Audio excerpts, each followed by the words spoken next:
So today's topic is fertilization, which is a very important topic in female reproductive system, and it is a very important topic for HS students and also for them who are pursuing their BSc and master's courses in physiology and biology, and also for the medical students. So watch the video till the end to get important information about this topic. So let's start the discussion about the fertilization. So what is fertilization? Fertilization means the fusion of a male and female gametes. That means the fusion of a sperm and an ovum. And the fertilization occurs at the ampullary isthmic junctions of the fallopian tube. And on that note, fertilization occurs if only ovum and sperms are transported simultaneously to the ampullary isthmic junctions of the fallopian tube. Okay? The next question is, when fertilization occurs, that means the time of the fertilization. So if the sexual intercourse occurs at the time of the ovulation, so there might be a higher chances of fertilization. The next point is the mechanism of the fertilization. So there are two gametes that involve in fertilization. The male gametes, that is known as sperm, and the sperm, it is formed with head, midpiece and tail. So here is the picture of the sperm. So this is the head and this is the midpiece and this is the tail portion of the sperm. And in the head portion of the sperm there is an acrosomal cap which contain enzymes, that hyaluronidase enzyme and also others proteolytic enzyme, and this is the centriole of the sperm.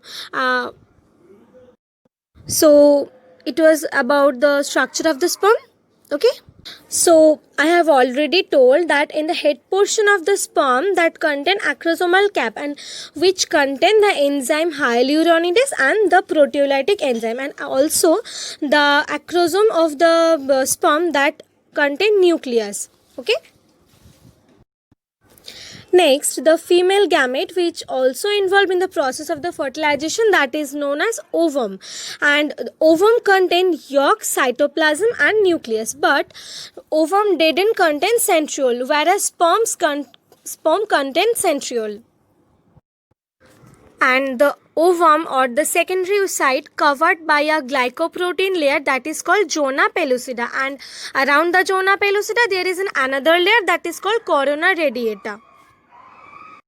And this is the picture of the ovum. In the center of the ovum we see there is a circle and there is, it is the nucleolus and this is the nucleus, and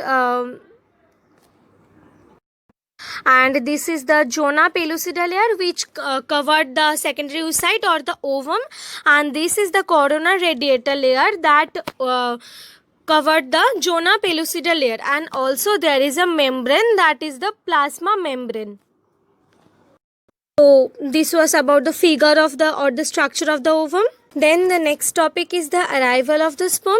So during copulation, when male body releases semen through penis into the vagina of the female, and that process is called the insemination.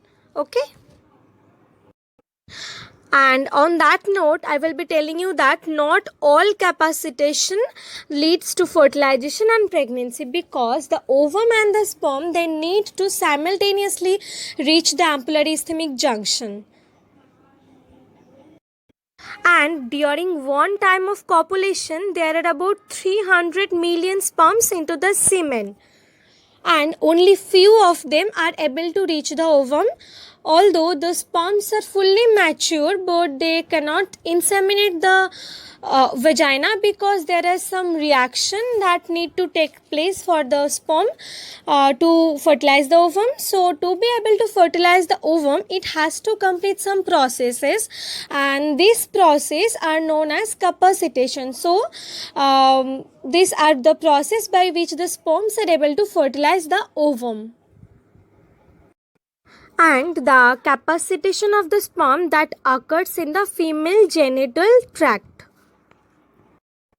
So I have already told that although the sperms are fully matured when they inseminate, but into the vagina they cannot fertilize the ovum, and to fertilize the ovum the sperms has to undergo capacitation, because when the sperms get ejaculated they get covered by a layer of glycoproteins and seminal proteins on the acrosomal head, which make the sperms less permeable. So when the sperms are coming contact in with the uterine fluid, the layer of seminal protein and glycoprotein washed away, and the acrosomal membrane become thinner and more permeable. So the permeability of the acrosome changes when it washed away into the uterine fluid. So more amount of calcium ions are able to enter into the cytoplasm of the sperm, and so there is more calcium enters into the cytoplasm, and because of more calcium is entering, so therefore the sperm is getting more energy, and so it gains more speed. The tail of the sperm get more speed, and they gradually, and generally this process takes about 6 to 10 hours. And generally sperms are able to fertilize the ovum after staying 5 to 6 hours in the female genital system.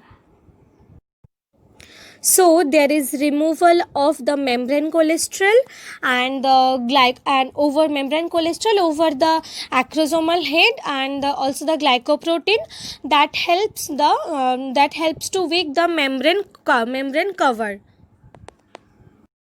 So then the decapacitation factor that dilute it, so the capacitation can occur. And there is entry of calcium ion into the cytoplasm of the sperm, and that causes the motility of the sperm, and it also called the whiplash movement, and it takes place about 5 to 6 hours to active. And the next point is the contact of sperm and ovum.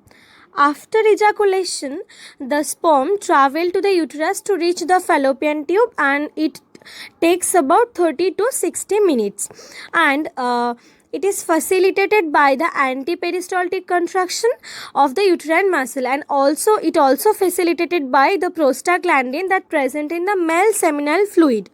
And the sperm and the ovum, they meet each other in the ampulla of the fallopian tube.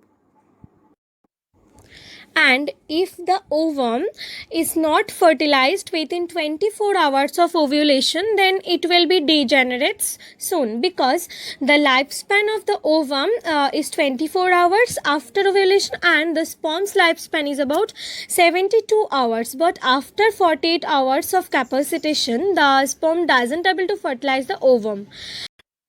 And I have already told you that there is 200 to 300 million sperms during one copulation, and among 200 to 300 million sperms entering a female genital tract, only a few thousand sperm reach to the spot near the ovum, and among them few thousand sperms, only one ovum that are able to fertilizing the ovum. Okay.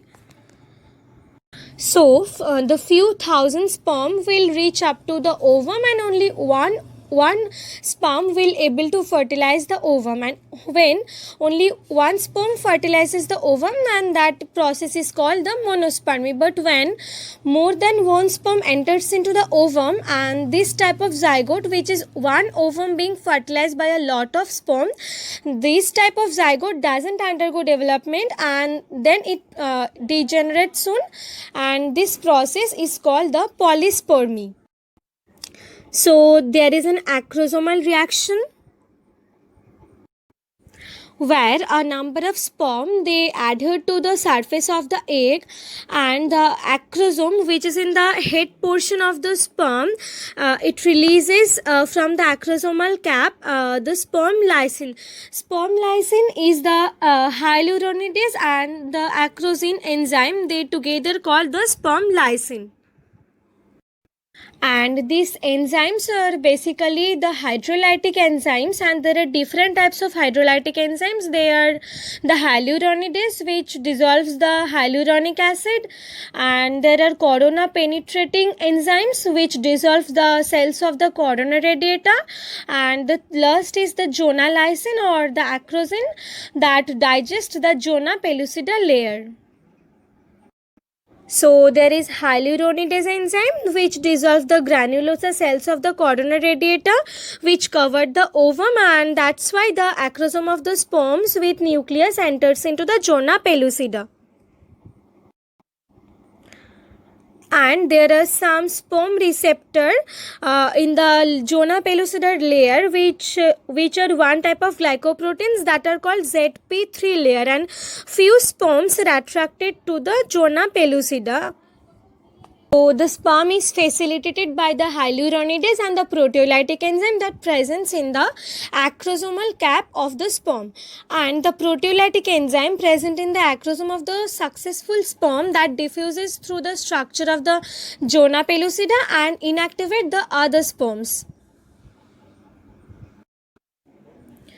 And the sperm is facilitated by hyaluronidase and proteolytic enzyme that present in the acrosomal cap of the sperm, and the proteolytic enzyme that present in the acrosome of the successful sperm that diffuses the structure of the zona pellucida and inactivate the other sperms.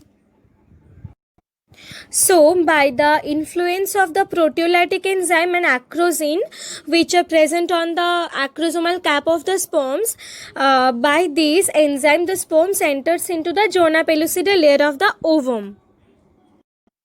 And after that, the sperm cross over the perivitellin space and the plasma membrane of the ovum, and then it reaches into the cytoplasm of the ovum or the nucleus of the sperm that enters into the cytoplasm of the ovum.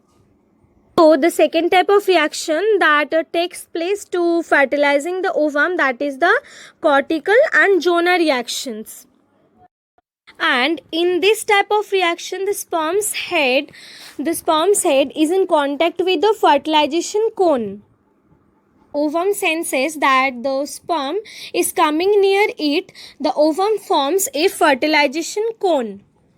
And so not only the sperm makes all the advances towards the ovum, but it also forms a fertilization cone so that the fertilization can take place. So as the sperms they get attached to the ovum, the endoplasmic reticulum of the ovum releases the calcium inside the ovum itself. When the sperm comes in contact with the ovum, the endoplasmic reticulum, it releases calcium ion. Within the cytoplasm of the ovum, and this cytoplasm of the ovum pushes the cortical granules and into the perivitellin space,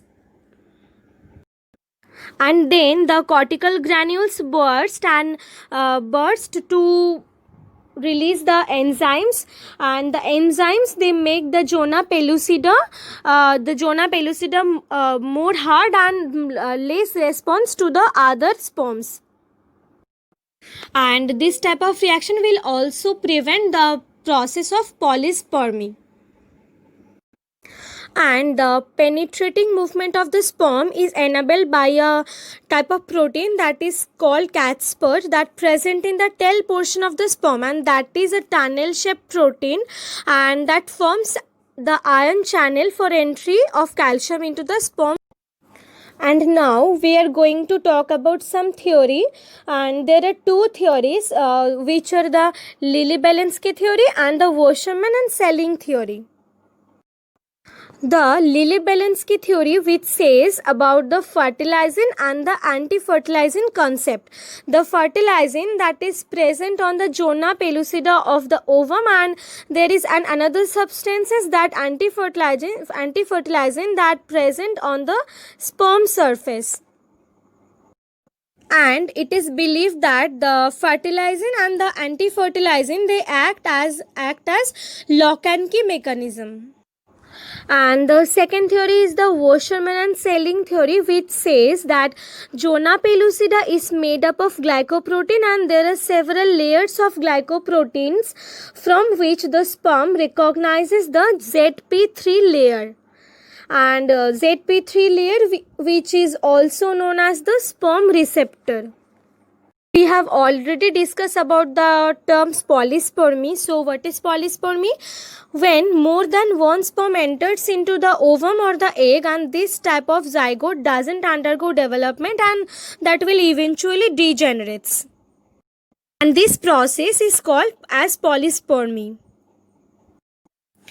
So when the polyspermy occurs, the zygote will not develop, and so there is there is two types to check the polyspermy process. These are the fast block of polyspermy and the slow block of polyspermy. And in the fast block, there are sodium gated channels, and if these channels are present, a lot of sodium is enters into the cytoplasm, and there is a rapid influx of sodium ions, and these sodium ions, they made the extracellular fluid negative, and they make the cytoplasm positive. So the opening of the sodium channel, that causes the depolarization of the ovum membrane, and that repels the other sperm. After one sperm enters, then the other sperm, they are repelled by the ovum. So that is the first block to check the polyspermy process. So we are already discussed about the cortical reaction, and in the cortical reaction, the slow block of polyspermy that occurs. The cortical granules, they release the various type of enzymes which make the zona pellucida very hard and less responsive to the other sperm. So this is known as the slow block to check the polyspermy process. So the next point is the union of the ovum and the sperm nucleus. So we have already seen that the ovum has arrested in the metaphase 2 phase, but when sperm enters into the cytoplasm of the ovum, it breaks the metaphase promoting factor and it begins the anaphase promoting factor, and then it completes the second meiosis division or the second maturation division, and after the second maturation division occurs, it forms a matured ovum and a second polar body. And the mature ovum that undergo development, and the second polar body that expelled out.